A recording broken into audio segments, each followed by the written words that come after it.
کتنی بے امنی پھیلی ہوئی دنیا کے اندر، اور اللہ فرماتا ہے کہتا ہے ضرب اللہ مثلا قریۃ کانت آمنۃ مطمئنہ، اللہ تمہارے لیے ایک مثال پیش کرتا ہے ایک قریے کی، ایک بستی والوں کی۔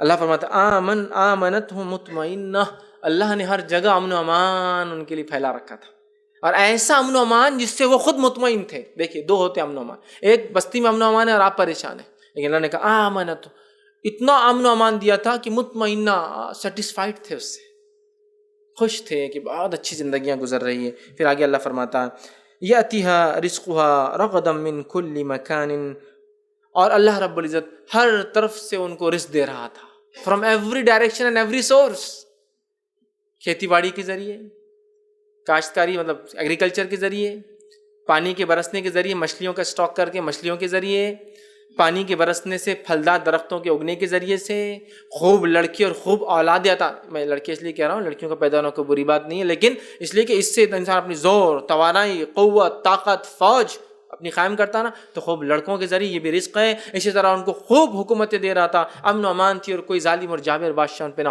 مسلط تھا، اور نہ ہی کوئی ظالم اور جابر بادشاہ ان پہ چڑھائی کر رہا تھا، سیٹسفائیڈ۔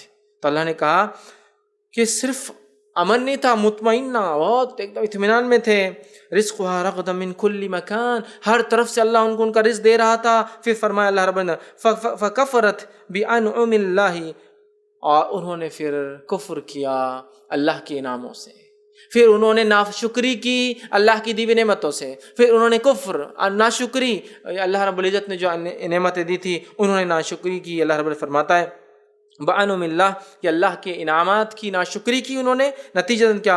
فَأَذَاقَهَا اللَّهُ لِبَأْسَ، اللہ فرماتا ہے فَأَذَاقَ اللَّهُ لِبَأْسَ الْجُوعِ وَالْخَوْفِ بِمَا كَانُوا يَصْنَعُونَ، تو اللہ نے ان کی کرتوتوں کی وجہ سے، اللہ فرما رہا ہے ان کی کرتوتوں کے نتیجے میں انہیں بھوک اور خوف کے عذاب میں مبتلا کر دیا، بھوک اور خوف کے عذاب میں، جبکہ پہلے اتنے امن میں تھے کہ مطمئنہ تھے، ہر جگہ سے رزق آتا تھا، تو خوف مطلب حالت امن کو اللہ نے خوف میں تبدیل کر دیا، اور حالت رزق کو اللہ تعالیٰ نے بھوک میں تبدیل کر دیا۔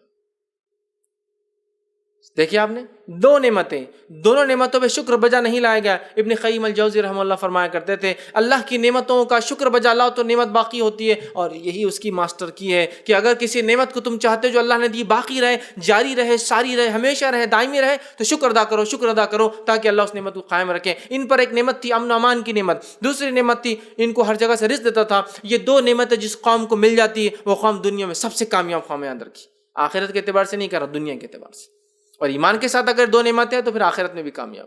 کون سی دو نعمتیں؟ جب چاہے کھانا مل جائے اور امن و امان ہو۔ آج دنیا کی اکثر قومیں اور ملک ان دو چیزوں سے محروم ہے، امن و امان موجود نہیں ہے اور کھانے کو کچھ نہیں۔ تو اس قوم کے پاس سب کچھ تھا، امن تھا، اور امن کے لیے جو لگتا ہے وہ سب تھا، مطلب امن کو قائم رکھنے کے لیے جو لگتا ہے نا وہ بھی ہوں گا ان کے پاس، ان کی ایک اسٹینڈنگ آرمی بھی ہو سکتی ہے، جو اگر کوئی ظالم اور جابر ان پر اٹیک کرے تو جواب دینے کے لیے بھی کھڑے ہوں گے، چونکہ امن قائم رکھنے کے لیے کبھی کبھار فورس کا استعمال کرنا پڑتا ہے، بالکل جائز ہے۔ تو مطلب امن کو اسٹیبلش رکھنے کے لیے جو ریسورسز تھے وہ بھی تھے ان کے پاس، رزق کو قائم رکھنے کے لیے جو ریسورسز تھے وہ بھی تھے ان کے پاس، لیکن اللہ تعالیٰ نے ان کی ناشکری کی وجہ سے، ہے نا، ان کی ناشکری کے نتیجے میں فکفر، انہوں نے ناشکری کی۔ بس ناشکری کیسے؟ کہ نیکی کر کے شکر بجا نہیں لایا اور گناہ کر کے ناشکری کی، اللہ نے اس رزق کو بھوک میں تبدیل کر دیا اور اس امن کو خوف میں تبدیل کر دیا، ہے نا۔ آج ہم بھی دیکھ رہے ہیں کئی ممالک ہیں ہمارے اچھے خاصے ہیں، اچانک ایک رات آتی ہے امن خوف میں تبدیل ہو جاتا ہے اور رزق بھوک میں تبدیل ہو جاتا ہے۔ کیا آپ نے وہ فوٹو کبھی دیکھی جس کے تعلق سے بہت معروف تصویر ہے، آپ سب نے شاید انٹرنیٹ پہ دیکھی ہوں گی، ایک بچہ ہے چھوٹا سا اور وہ ڈول رہا ہے، افریقن بچہ ہے، ایک دم اتنا دبلا کہ شاید اتنے دبلے بچے آپ نے کبھی، اور ڈول رہا ہے، اور ایک گدھ ایسا بازو بیٹھا ہوا ہے، گدھ۔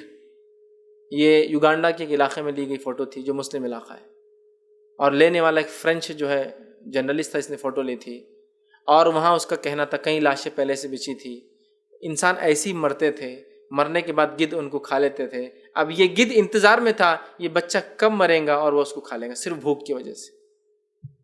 اس نے وہ تصویر لی تھی جس تصویر کو اس زمانے میں جب اس نے لی تھی اس کو ایوارڈ ملا تھا کہ سب سے بیسٹ فوٹوگرافر کہ جس نے ہیومن کو یا انسانی سماج یا اس کی ایک تصویر کھینچی کہ کیا حقیقت ہے افریقہ کے اندر کہ ایک بچہ مرنے پر ہے بیٹھا ہے اور گدھ بازو ہے انتظار کر رہا ہے کھا لے. وہ شخص وہاں سے گیا, اس کو ایوارڈ ملا اور اگلے سال اس نے خودکشی کر لی اور کہا ایسے دنیا میں جینا نہیں چاہتا. غیر مسلم تھا, عیسائی تھا.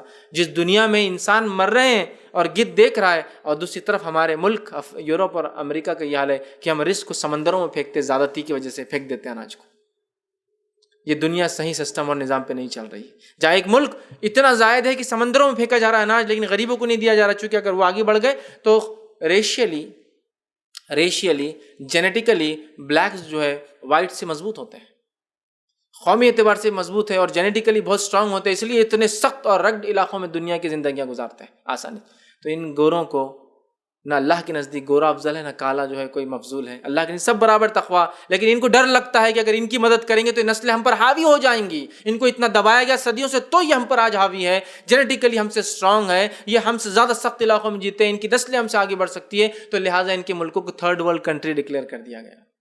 افریقن کنٹریز کو کہتے ہیں تھرڈ ورلڈ کنٹریز. ہم پروگریسو کنٹری میں آتے ہیں, انڈیا ترقی یافتہ ملک میں ترقی ہو رہی ہے, اور وہ فرسٹ ورلڈ کنٹریز ہے. امریکہ ہو جائے, یورپ فرسٹ ورلڈ کنٹریز ہے.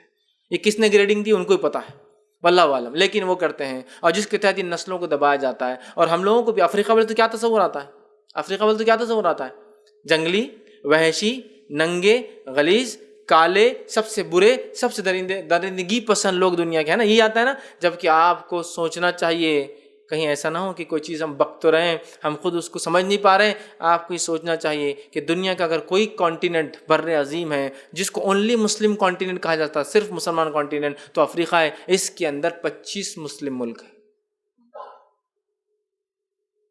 مصر, ٹونیشیا, لیبیا, الجیریا, مراکش, Sudan, Eritrea, Tanzania, Congo, Uganda, Rwanda, یہ سب کیا, یہ مسلم ملک ہے پورے کے پورے. یہ الگ بات ہے, کالے افریقی اب کیا ان کی ویلیو.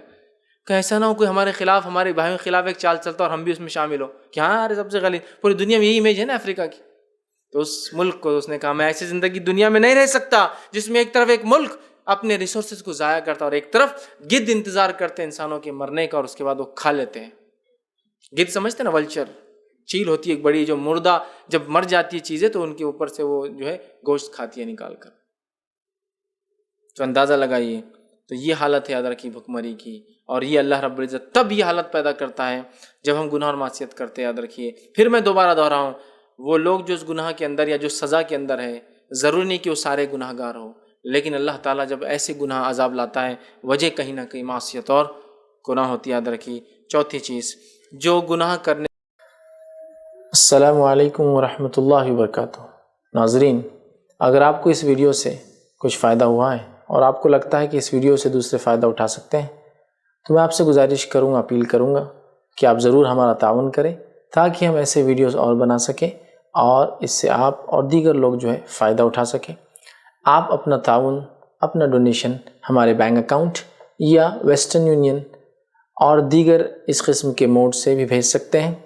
اگر اس کے علاوہ بھی آپ کو کچھ بھیجنا ہے اور آپ کچھ بات کرنا چاہتے ہیں تو ہمارا ایڈمنسٹریٹر خواجہ علیم الدین صاحب سے آپ بات کیجئے, ان کے فون پر یا ای میل پر رابطہ کیجئے. انشاءاللہ عزیز آپ کا تعاون جو ہے صحیح کام میں استعمال کیا جائے گا اور یہ آپ کے لیے ثواب جاریہ ہوں گا. اور ایک بات, ہاں, کوئی بھی رقم چھوٹی نہیں ہوتی, تو آپ ضرور ہمارا تعاون کریں. اللہ تعالیٰ آپ کے مال میں, جان میں, عزت میں اور اولاد میں برکت عطا فرمائے. السلام علیکم ورحمۃ اللہ وبرکاتہ.